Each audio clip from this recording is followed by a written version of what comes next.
That is a hat. Ooh, Yeah, yeah. nice. Now you can see my full hat in action, right? Right. You want me to do you want me to put headphones on too, or You're fine. You're fine. You know, I okay, mean, if you prefer them, you're welcome to, but it sounds just fine. cool. Um, I so did you have any questions? I don't know how much they told you about me. Sorry, it's my cat. Oh my On my gosh, what's side. Kitty's name? Her name is Boo, as in, well, technically her name is Bibbidi Bobbidi Boo. She's a little spooker, but yeah, we call her Boo.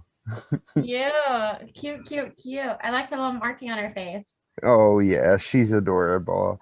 When we found her, she was covered in white paint, like she was just a little kitten. And then when we cleaned her up, we're like, okay, so she's white and black still, but just not all the other white stuff. So anyway, sorry.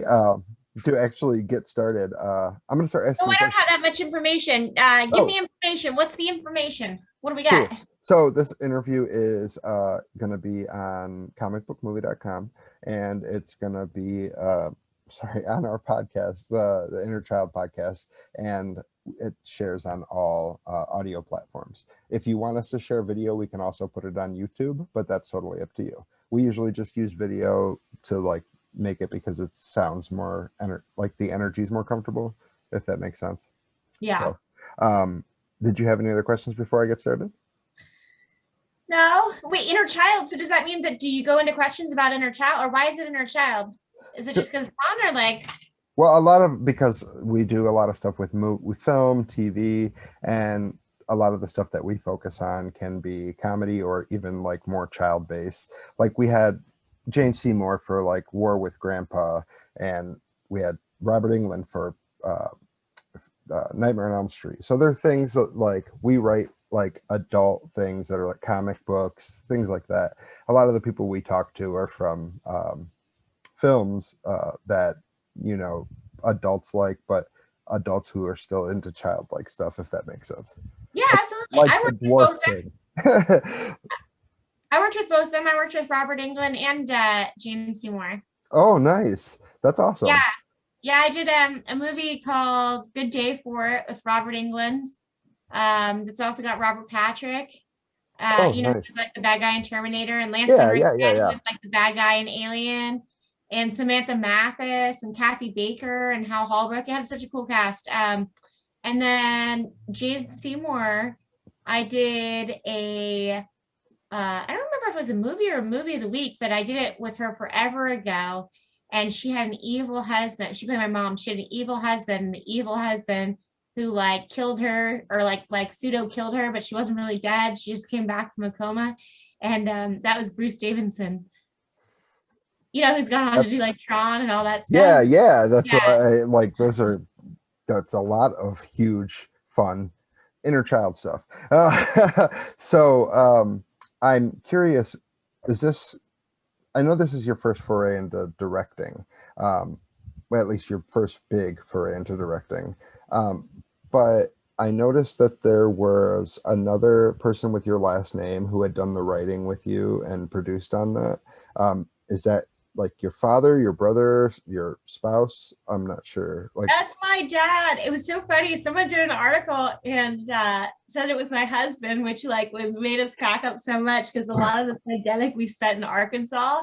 And so it was funny because the article went out. So I was like, oh, like we'll write back and we'll tell them, you know, the people who did the article, and we're like, but you know what? In the meantime, that's fun. We're gonna get some controversial publicity about our time in Arkansas. that's Um, hilarious. yeah. So no, that's my dad, which is so fun. So like the movie Hollywood.Con is, you know, about a production company that's in a race to make the next big Mayan movie. And then they end up going to Guatemala with the Enchanted Jade and all of that. And so the production company Hollywood side of it would be my background growing up, you know, on sets, working with different actors and directors and all of that. And then his side of it is the Latin America gemology section with the Enchanted Jade. And so we took both of our worlds and combined them and meshed them into what is Hollywood.Con. Major influence for the movie would be like Romancing the Stone. So like that kind of, it was funny because I was trying to find a younger reference for it, and someone told me Dora the Explorer, but I'm not sure. I can kind of see. I just finished the movie, so yeah, I can kind of see where somebody went there, but that's definitely not where what I would say.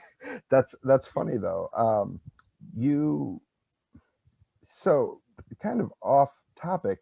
Did I know a lot of this was in Arizona, and I read that you're from Tucson. So I was wondering if parts of it were actually filmed in Arizona. Like I saw something that said Yuma, and like desert parts like that. I wanted to know if it was actually filmed in Arizona or if it was filmed somewhere else. Oh my gosh. So this movie was so ambitious for an independent with all these characters and all these locations. So we filmed in Texas, Mexico, Guatemala, Arizona, and California. We filmed all over with it. But specifically, what we filmed in Arizona was we filmed the Yuma sand dunes, and which are just gorgeous. If you haven't seen them, they stretch on as far as the eye can see, and they're right there at the Mexican border. So cool. But um, so in the movie, without giving too much away, there's like a buddy comedy section part of it, and there's the sing along to one of the Boxmaster, Billy Bob Thornton, the Boxmasters. They have their band, and so they gave me a couple songs for the movie. And there's this really funny song in it that they've done called Glendale that just has the quirkiest lyrics. And so I was like, oh, like I want like a buddy comedy, like sing along to it. And I was trying to figure out where that would be good in the film, and like what like an awesome background for that would be that just felt sort of like wide and epic. And so that's where we shot. That was the Yuma Sand Dunes. Now, when I was conceptualizing this, I was like, oh, like this is going to be cool. Okay, well, the Yuma Sand Dunes are used for off-roading. And so there's always like people out there and tracks and all the stuff. So if you want that beautiful, pristine look, you have to go when it's 110. That's that's so funny. So like I'm from Ohio. My fiance and I just moved down here to Tucson like Oh, three weeks ago. So that's one of the things that we want to check out while we're down here. So had you been to the sand dunes in Yuma prior to going there to film? I had, they're really cool. I mean, they're just gorgeous. They're just gorgeous. But to get that epic look, it's got to be too hot for anyone to want to be there. So it's a catch 22. So like if you go and you want to ride ATVs and like you want to do the off-roading, like awesome, like go whenever, go when it's cool. But if you're going and you want some photography or anything like that, you have to go when it's like 100, 110. We had all of our equipment was overheating, and we had like coolers with like ice and like ice packs to put on the cameras. But then you got to keep the moisture off of them. So then we had like plastic wrapped around them, and like there was no shade, and we had to keep the cars out of the shot. So we were like huddling underneath the vehicles. I mean, yeah, some of the stuff we're filming is just, we have some like quirky behind the scenes footage from this too that I gotta release at some point because it's just too much. Like, what are they thinking? So like other than the equipment overheating, what kind of things did you run into as a director now that you hadn't really realized go on behind the scenes while during your years of acting? Um, let's see. I mean, one of the things um I think one of the elements that I probably was familiar with but didn't fully realize is because as an actor you show up, right? And you're a piece in the puzzle, but you show up and with the directing side of it, and more so because this is an independent, like if it was a bigger project, then there'd be a lot more people that would do some of this, but specifically for this was trying to get everyone's schedules to align was like herding cats. And so like now it's so funny because now that I've made this, like if someone, is trying to schedule me for something, whether it be like an interview or this and that, I'm like super proactive into like letting people know if things might change, or like if I'm available, like, yeah, like sign me off the list. You don't have to check back in to reschedule me. Like, I'm there, like no more conversations, just there. And so I think that was kind of something that I wasn't necessarily aware of before, but good for like, if you're an independent filmmaker and you want to do this stuff, like, you're going to have to do the scheduling. So I guess that's not that interesting of an answer. no, yeah, no, it definitely is. And I totally get that. I'm not like, I can relate to that because I have to do scheduling with all the guests. So I totally understand like touch and go and then a last second cancellation because of all types of things. I totally get it. With you directing this, do you think that this might be, or are you hoping this to be like a launch platform for you to direct more films, either indie or big? Absolutely, absolutely. Yeah, I definitely want to move into directing more stuff. I enjoy the collaboration experience that I feel directing kind of is more of a collaboration than just purely acting. And so, I mean, I had a blast on this, being involved from inception all the way through distribution, getting it on Amazon. And the development of this, really, because we have so many awesome actors and just different artists on it. Like, our color correction, the guy who did the color correction on the film, he did the color correction on Die Hard. And so we made the stuff in Hollywood, really blue, cool tones. And we made the stuff in Latin America, very saturated red, warm tones, so that you subconsciously, as you're going back and forth between the two storylines, you know where you are. So, I mean, he lended his artistry to it. We had Lendl Black, who was our composer on it. He's won a few Emmys. He works on, he does writes all the orchestra music for Yamaha music, which is so cool. So, you just have like these like different artists. And I think as a director, because you're involved, like not just with what's on set, you're also doing the post-production. So you're meeting and hiring these people and like, getting them to, like letting them do what they do because they're great artists, but also streamlining to make sure that like thematically and like narratively, everybody's kind of on the same page. So yeah, I mean, like even like our Foley in this. So for our Foley artist is this guy, Pascal Mazier, who's done over 200 movies. He's really cool. You got to look him up. So one of my favorite movies that he's done is he did the Natalie Portman movie, The Professional, the first one where she's got the little plant with the assassin guy. That's I quote that movie all the time. Leon the Professional. I love that film. And little Natalie Portman, she goes to the hotel and she says, "I put down the name of a girl in my class. If things go down, she'll take the heat." That's always like one of my favorite quotes. I always bring that up and nobody ever knows what I'm talking about. So sorry to go on that tangent there. No, it's a great film. I know what you mean with Leon the Professional. So our Foley artist, he does everything by hand. So Foley is the practical sounds, like when people set down a coffee cup or they open and close a door or they walk into a room. A lot of that now, or the wind, birds, like a lot of it is all pre-recorded and then they just drop it in. So he still does it by hand. And it's almost like a magician where the ways that he's taught to do these different things, like he can do an explosion just with his mouth and like a few other random items. And so these are passed down like a magician from generation to generation. And unless you're like the protege of someone, you don't learn these things. They don't share these secrets. And so he's currently teaching his daughter, but it's a dying art form. It's a really cool art form. And so he's a family friend. He saw the movie. My dad was in France and showed it to him. He's like, "I love this. This is great." And so he came out to California. And we had the post-production sound house where they have these rooms that have, they're really cool. They've got these boxes in the ground, and the boxes, like one of them has like baking soda, which would be walking on snow because they have to redo all the footsteps.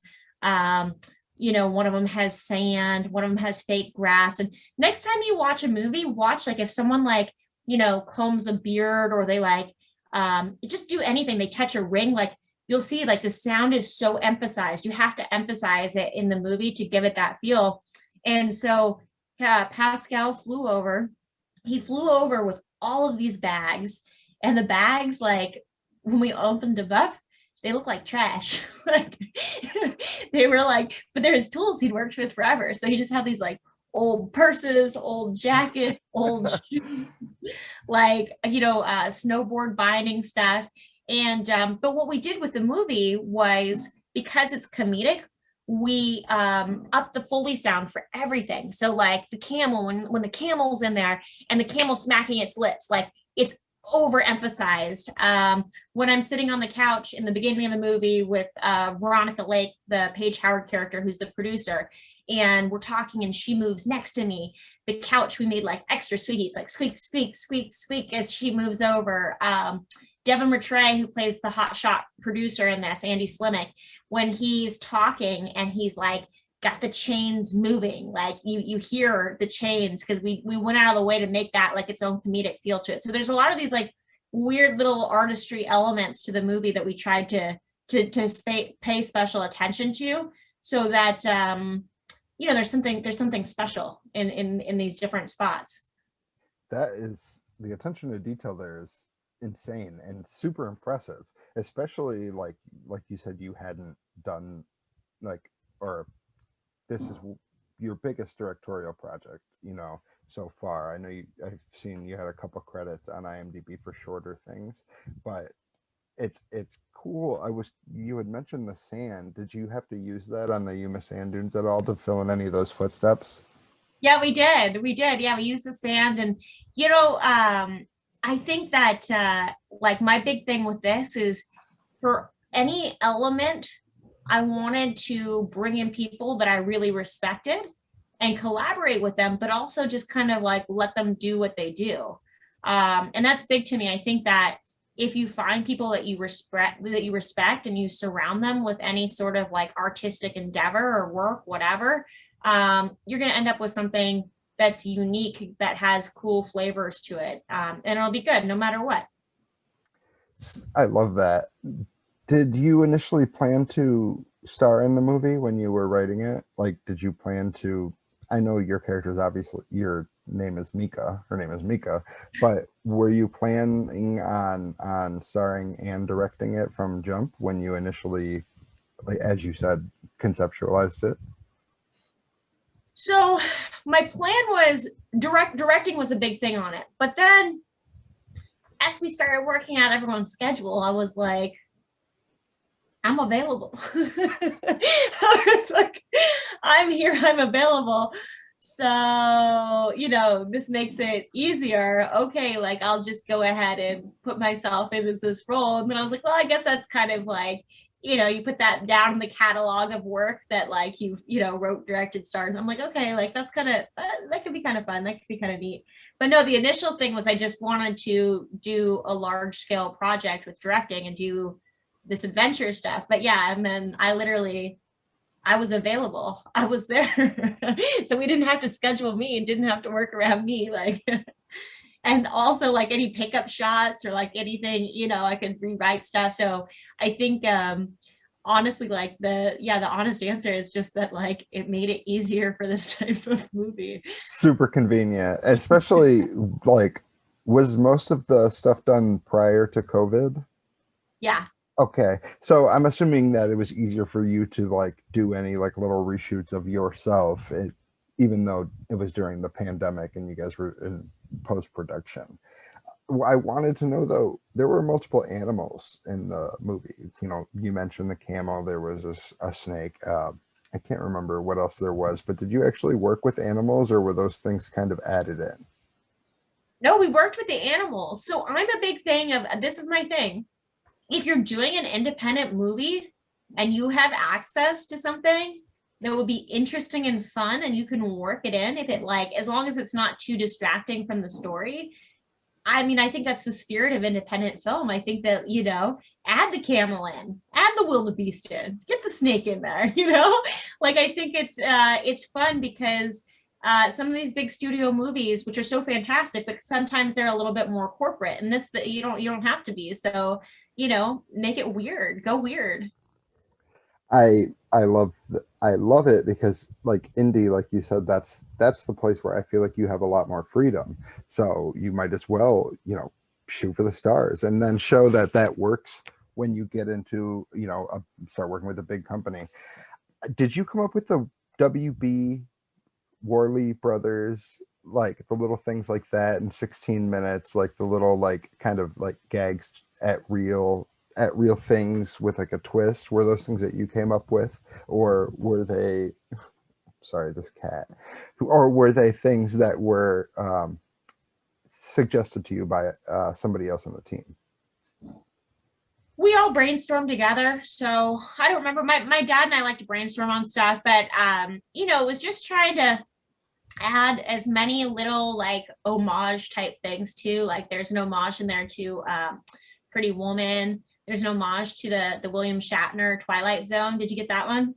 I don't think I got the William Shatner one. I obviously got the Denzel Washington King Kong one, but I did not. I think I missed the Shatner one. The Man on the Wing, I the I Twilight Zone. Gotta watch that. I haven't like I have seen all of it, like every bit of Twilight Zone, but it's like so much. I've consumed so much media that it's hard for me to even pinpoint certain things at this point. Um, I don't want to keep you forever, but I wanted to ask, what kind of things do people not really ask you about this movie that you experienced and you think are good to share? Maybe anything that you want to mention or even plug.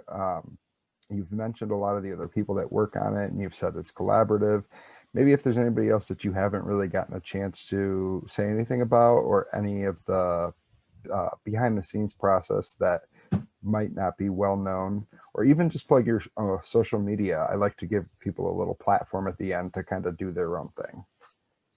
I think that if for people who want to make independent films and want to make films, I think that if you just start making it, it'll happen if you stick with it. I know a lot of people come to me and they ask, they're like, well, I have this film idea, I have this and that, but I need to, they put all these hurdles and all these walls in front of them. And some of them are realistic hurdles, but I do think that there's something to be said for if you just start grinding something out and putting in the work, that it will culminate and it'll come together, and the resources and different things that you need will arrive if you start really believing in it, being confident about it, speaking it in a positive space, and being passionate. And so I think that's kind of, I think that's something that's kind of, good to know for people who want to make movies. People can follow me on social media. My social media is all under my name, which is Mikaboorem. We have a website for the movie you can check out too. It's got some behind the scenes photos on it, pictures of our animals, and that's Hollywood.Con.net. And the movie is fun. It's quirky. It's goofy. We've got a great ensemble cast. It's something that you don't have to think heavily through. You can just enjoy and go these adventurous places. There's no, religious politics, sex, violence in it. It's just, something that people of all ages can explore and hopefully find a weird character in this that they connect to.